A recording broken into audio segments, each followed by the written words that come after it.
G'day, Bomber fans. Well, in the AFL, the Dons were run over late after a fast start against the Suns. In the VFL, the Bombers were run over late after a fast start against the Suns. The same thing happened. Essendon had a 5-goal lead at one stage in the VFL, but after halftime, the Suns got to move on and run out 14-point winners at at the Hangar. It was an exciting game of footy. You guys don't care about the game itself. You want to hear about the AFL listed players and how they did, so let's get into it. Starting with Tsatas, who was busy as always. 35 touches, 14 clearances, 4 tackles, 18 contested possessions. He was really strong inside the contest. His stoppage work is just unreal. And you can see why he was such a high draft pick when you see him get to work in close and personal. And he did have some nice moments by foot, to be fair to him. But I also, to be fair, I think that's more quantity than anything. Like, I feel like if you've got 35 touches in a game of footy, there are bound to be some goodies in there. There were also, as always, plenty of moments where he rushes because of a lack of trust in himself. That happens a lot. There was one where he's strolling into goals, 45 out, and looks to pass instead of taking the moment to score. The worst one was probably a clearance on the boundary where he collects the ball with one hand. He has so much space, too much space, and rushes a left foot kick and puts it out on the full. For me, right, we all know he's an elite accumulator at the level and an elite stoppage midfielder. I would almost want to see him play in another role, like off a wing or up forward or something, just so he can be exposed to a game of footy with more time. Because at this level, a lot of what he does can be hidden because of the lack of time he gets in the midfield. As in on the footy in the midfield. But I want him to develop his weaker side of his game, his ball use, so he can improve his usage and be a more complete player. And I don't think that's going to happen in the midfield, you know? But yeah, this game to me, as good as it was in some aspects, it doesn't really warrant an AFL game. Like, I know people would be frustrated constantly seeing him get 30 to 40 touches and not going to go at the top level. But there is a reason for that. He's just not doing enough with ball in hand, so good performance. Unfortunately, we just keep saying the same things every week. He's great in close and personal, not as good when he's got space and needs to dispose with longer passes. Kayle Gerreyn, first game back from a little shoulder setback, so you could excuse some rust, but he was awesome early. There wasn't any early rust. He kicked our first goal from 50 out, had another shot a few minutes later. Did fade a bit as the game went on, but he would pop up for a moment or two to remind us he can play. I really liked his assist to McMahon. I think that was his best moment of the game, where he gathered the ball about 60 out from goal, fended off, shrugged a tackle, went on his non-preferred with a 50-metre pinpoint pass that found McMahon in the goal square. Quiet day overall, 5 touches, a goal, a behind. Most of his work was done in that first half, but he had some really good moments in that first half. We'll see how he goes next week now that he's got that post-injury rust out of his system. Jye Menzie didn't manage to do a lot. 9 touches, a goal. I think the goal came very late with a few minutes before the siren. Some of his touches are really good. Set up a few goals. Without him, we would have had a lower score. I liked his pressure inside 50 as well. But for a player fighting for a contract, you do want to see a bit more. You know, I feel like a few of the small forwards were a bit unlucky at times with where the ball ended up. And I liked Menzie's work rate to be a number in the back half as well. That's what makes me want to see him really get going and find some form to get himself back into AFL contention, because he's got the makings of a good player and we've seen him at his best. But yeah, just not really doing enough with the footy, which sucks. Not a great day for Menzie. Good effort, but just didn't really manage to make the most of that effort. Alwyn Davey Jnr, 6 touches. I feel like every one of those 6 touches must have had maximum impact, because every time he touched the ball, it was exciting, it was impactful. Even the times it didn't really result in anything. There was one play on the wing where he was really clever to keep the ball in play, bobbling around, got us territory. It might have resulted in a forward 50 stoppage or something, but that moment felt really big in that part of the game, and that is what you get with Davey. He goes out and kicks a couple of really good and opportunistic goals to make his game count for something as well. It's the best 6 disposal game you'll see for a while for a small forward, but also it just doesn't feel like enough to warrant, you know, an AFL player. I guess it would be his first game of the year.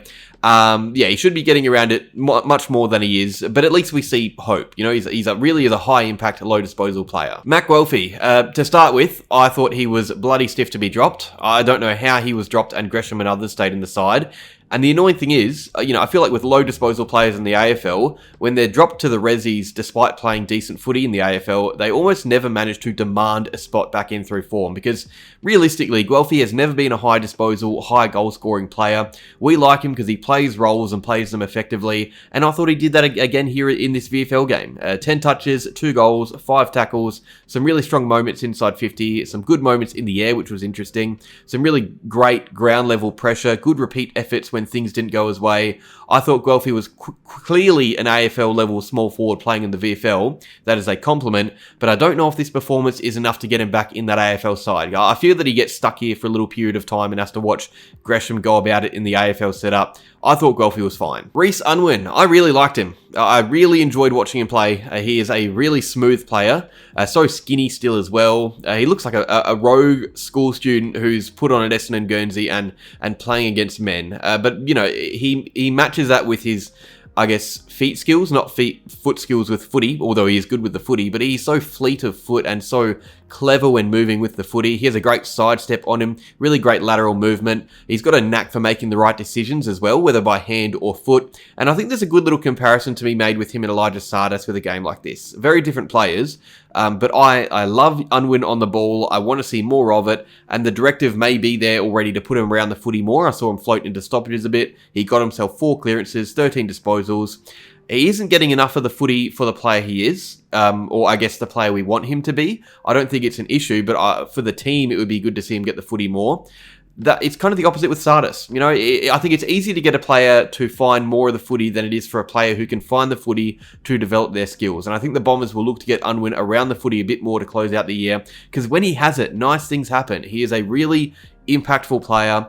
13 touches, 1 goal, but I think a really positive performance. He was really good to watch. Big Vigo, it is good to see him dominate games of footy again and not be dominated. And the epic thing now is, he is clearly a ruckman who is too good to be playing VFL footy. He is what Brian was last year and the year before, but he's doing it at 19. You know, he's way ahead of schedule.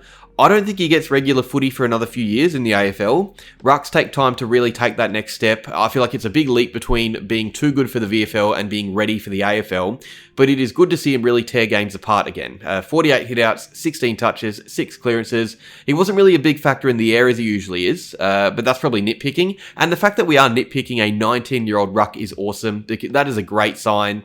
So yeah, good response to being dropped. I think we'll see him again in the AFL this year, but don't expect back-to-back games. I don't think he's ready for that yet. We saw he isn't really ready for AFL footy against Luke Jackson. There were good signs, but he was bullied by a much better ruck. And in this game, he was the much better ruck doing the bullying, which is good to see. Saad El-Hawli back from injury. That is good. We just needed to see him go out there and last the game, not get injured, and he did. That is a tick. And the good performance is a bonus, you know, especially coming off a recent contract extension. So it's been a good little couple of weeks for Saad. He had 21 hitouts, the third most of any Bomber. He was playing off a wing, doing a lot of work in the defensive half of the field, getting his hands on it a lot, linking up. There were a few iffy moments. The one that springs to mind is probably one of the most costly ones in the game, where he kept the ball in play when he should have let it go out of bounds, and it resulted in a costly goal. But all in all, a really positive first game back from Saad. I thought he was really decent, and he will look to find himself back in that AFL fold soon, I reckon. Archer Day-Wicks, really mixed game. The good news is he's involved quite a bit, and that is what happens when you give a young player some AFL time. You can tell he's got more confidence than he did before he made his debut. He's getting his hands on the footy more in more important moments, in more important areas. Kicked a couple of goals. He should have had 3. He missed an absolute sitter from directly in front. I liked his tackling pressure, especially inside 50. I haven't seen inside 50 tackle stats. I should have done that, but I did notice a few from Day-Wicks. But there are also just some little moments of ill discipline that can leak into his game sometimes. 6 free kicks against in a game of footy for a player of his role doesn't really make a lot of sense. There were some brain farts, you know, even just running into protected spaces and stuff, giving away those free kicks. So yeah, that has to be cut out of his game. It probably will be. He's only 18. But yeah, it was good to see him on the goal sheet again. 2 goals, 12 touches, 6 tackles, not bad. Oskar Smartt was probably the busiest of the forwards, and it shows with his accumulation. He had 15 touches and a goal. The goal came late, I think, from memory. 6 tackles, so another forward getting in and dirty. All our forwards are pretty good with their pressure. And the thing with Smartt, I actually thought he was pretty unlucky in this game. Whether it was a non-call that didn't go his way, or maybe a bad bounce in front of him, or a poor pass to him from a teammate. I felt like he was unlucky enough for it to be mentioned in my notes, so that bumps up his performance, if anything, because 15 touches could have been more if he had luck on his side. Yeah, I feel like he does really nice things as that deeper small. He doesn't work up and back as much as Menzie, and maybe that's the thing keeping him out of the team, the AFL team, a little bit more. But I do like him on the ball inside 50, and I like his effort when it's near him. And finally, Liam McMahon, really quiet game, but in true McMahon fashion, he still managed to give us the biggest highlight with an outrageous specky on the goal line. He only had the 6 touches, but he kicked 2 goals, missed another shot, took a specky, as I said. Yeah, the great thing about this guy is that even when he's out of the game, not really having a big impact, you still see him bob up for moments, and he makes the most of those moments. It's hard to be disappointed when your key forward, gets looks on goals like he did, despite not really being at his best. So, in a weird way, despite it being maybe his quietest game for us, it's still promising because he wasn't really out of it. But that is that. Despite the loss, it was a pretty decent effort across the board from most of our AFL-listed players. Some strong performances from players seeking returns to the team, or in some cases debuts. And there are more players to come back from injury. We've got Redmond coming back into the AFL next week, so there'll be another player in the VFL coming back from the Gold Coast AFL side. There will also be, I believe, Jye Menzie coming back into the AFL, which is good. Dylan Shield didn't play. I don't know what happened there, but we'll see if he comes back into the side. So there are going to be more players to talk about next week, which is awesome. That is all. Cheers for watching, Bomber fans. Like if you enjoyed, subscribe if you're new, and as always, go Bombers.